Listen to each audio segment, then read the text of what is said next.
Halo, saat ini Anda sedang menyaksikan video pembelajaran mata kuliah Pragmatik dan Wacana bersama saya, Kinkin Puput Kinanti.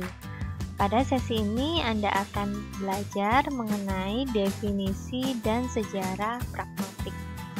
Apa itu pragmatik dan bagaimana sejarahnya?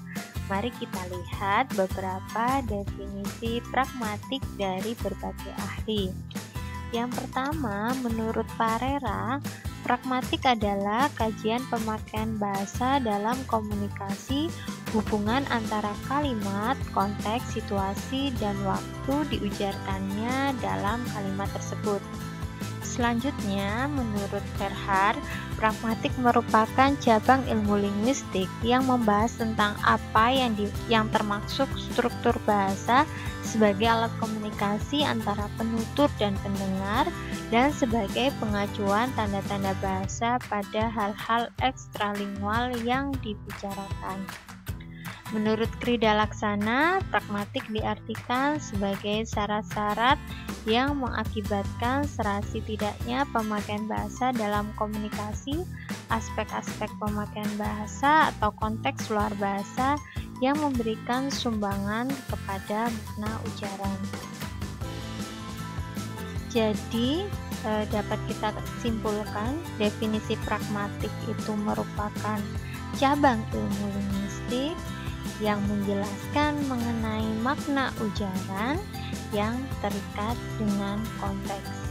Jadi, tiga hal ini merupakan hal yang saling berkaitan atau yang menjadi hal yang sangat penting untuk mendefinisikan pragmatik atau menjelaskan makna dari mata kuliah pragmatik, yaitu cabang linguistik mengenai makna ujaran dan terikat konteks. Jika pragmatik mempelajari mengenai makna ujaran, lalu apa perbedaan pragmatik dan semantik jika sama-sama mengkaji tentang makna?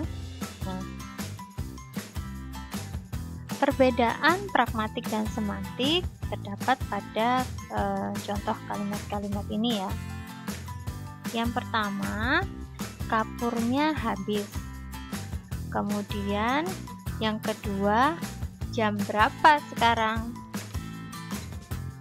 Dan yang ketiga, kalimat panas ya. Nah, coba perhatikan coba kalimat 1 dan 2 dulu ya. Kalimat 1, kapurnya habis, dan kalimat 2, jam berapa sekarang? Jika dilihat dari struktur kalimatnya, kalimat 1 dan kalimat 2 secara berturut-turut adalah kalimat 1 kalimat deklaratif dan kalimat 2 adalah kalimat interrogatif. Secara semantik, kalimat yang pertama bermakna tidak ada lagi kapur yang tersedia, dan kalimat kedua bermakna pukul berapa saat ini ya. Dalam kalimat 1, penutur menginformasikan sesuatu kepada lawan bicaranya, sedangkan kalimat kedua, penutur ingin mendapatkan informasi dari lawan bicaranya.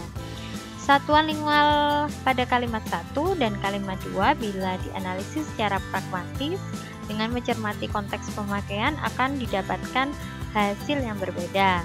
Misalnya, bila kalimat 1 diucapkan oleh seorang guru kepada murid-muridnya sewaktu akan memulai pelajaran, kalimat ini diucapkan bukan semata-mata untuk menginformasikan sesuatu, tetapi berimplikasi perintah, yaitu menyuruh salah satu lawan bicaranya untuk mengambilkan kapur.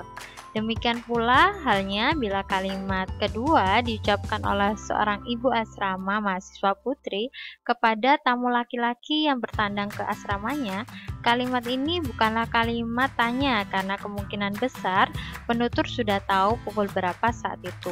Dalam konteks seperti ini, kalimat kedua adalah kalimat perintah yang diutarakan secara tidak langsung. Adapun maksud yang terkandung di baliknya adalah sang tamu segera meninggalkan asrama karena hari sudah malam atau batas waktu berkunjung ke asrama sudah habis. Begitu juga kalimat 3. Kalimat 3 jika dilihat dari struktur sintaksisnya merupakan kalimat tanya yang memberikan yang bertanya apakah saat saat ini panas ya. Tetapi jika dianalisis dengan pragmatik, panas ya bisa berupa kalimat, bisa berupa perintah ya, perintah agar membukakan jendela atau menyalakan kipas angin. Jadi ini adalah perbedaan kajian pragmatik dan semantik walaupun sama-sama mengkaji mengenai makna.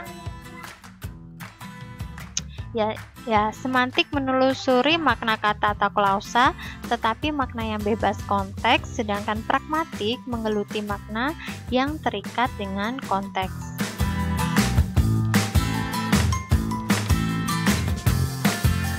Sekarang kita lihat mengenai sejarah pragmatik. Pragmatik merupakan cabang ilmu linguistik yang semakin dikenal pada masa sekarang ini, walaupun pada kira-kiranya dua dekade yang silam lalu, ilmu ini jarang atau hampir tidak pernah disebut oleh pakar linguis. Hal ini dilandasi oleh semakin sadarnya para linguis bahwa upaya menguak hakikat bahasa tidak akan membawa hasil yang diharapkan tanpa didasari pemahaman terhadap pragmatik, yaitu bagaimana bahasa itu digunakan dalam komunikasi. Linguistik pada era Bloomfield dan para pengikut-pengikut seperti fonetik, fonemik, atau sedikit lebih jauh morfologi, sintaksis pada masa ini dipandang sebagai sesuatu yang abstrak dan jauh berada di luar jangkauan penelitian mereka. Semuanya itu berubah setelah Chomsky, yaitu pada tahun 1950, menemukan sentralitas sintaksis di dalam kajian bahasa. Akan tetapi, seperti halnya kaum strukturalis, dia memandang makna sebagai sesuatu yang terlalu rumit untuk dianalisis. Pada awal tahun 1960-an, Katz bersama kawan-kawannya mulai menemukan cara mengintegrasikan makna di dalam teori linguistik. Kemudian Lakoff dan Ross pada tahun 1971 menandaskan bahwa sintaksis tidak dapat dipisahkan dari kajian pemakaian bahasa. Mulai saat inilah sosok pragmatis jelas tempat berpijarnya. Kehadiran pragmatik hanyalah tahap terakhir dari perkembangan linguistik yang berangsur-angsur mulai dari disiplin ilmu yang menangani data fisik tuturan menjadi disiplin ilmu yang sangat luas bersangkutan dengan bentuk, makna, dan konteks. Nama-nama Amerika yang disebutkan pada beberapa alinea di atas memang memperlihatkan dominasi Amerika dalam perkembangan linguistik. Hal ini sama sekali tidak berarti tidak ada pakar-pakar lain yang patut diperhitungkan sumbangannya di dalam perkembangan linguistik. Di luar aliran Amerika ini, jasa Fitch karena telah studi bahasanya mempertimbangkan situasi dan makna, dan Halliday karena teori sosial yang dikembangkannya tidak dapat diabaikan. Jadi istilah pragmatik yang digunakan saat ini berasal dari seorang filsuf Charles Morris yang mencurahkan perhatiannya kepada ilmu tanda. Jadi menurut Morris ada 3 cabang kajian yang dicakup oleh linguistik, yaitu sintaktika dan pragmatika. Akan tetapi pragmatik yang berkembang saat ini yang mengubah orientasi linguistik di Amerika pada tahun 1970-an sebenarnya diilhami oleh karya-karya filsuf seperti Austin dan Shirley, dan yang termasyhur dengan teori tindak tuturnya. Perluasan ruang lingkup linguistik menyangkut perubahan dalam pandangan mengenai bahasa dan bagaimana linguistik membatasi subjeknya. Semula kaum strukturalis sangat puas terhadap pandangan memperlakukan linguistik sebagai ilmu yang bersifat fisik. Oleh karenanya, mereka membebaskan linguistik dari hal-hal yang menyangkut makna. Akan tetapi, dengan memasukkan ambiguity atau ketaksaan dan sinonim sebagai salah satu dasar linguistik, Chomsky membuka pintu bagi semantik. Akhirnya, murid-murid Chomsky yang mengembangkan teori semantik generatif maju satu langkah. Mereka memperlakukan semantik sebagai dasar teori ilmu bahasa. Bila makna telah diakui sebagai bagian sentral bahasa, sangatlah sukar untuk mengesampingkan fakta bahwa makna akan senantiasa berubah bergantung kepada konteksnya. Dengan demikian, semantik berkembang menjadi pragmatik. Dengan kata lain, telah makna yang mempertimbangkan konteks pemakaian bahasa sebagai konsekuensi berubahnya makna bentuk-bentuk lingual mengakibatkan makna yang ditelaah tidak bebas konteks, tetapi makna yang terikat konteks. Begitu ya penjelasan mengenai definisi dan sejarah pragmatik. Jadi istilah pragmatik yang digunakan saat ini memang berasal dari filsuf Charles Morris yang mencurahkan perhatiannya kepada ilmu komunikasi.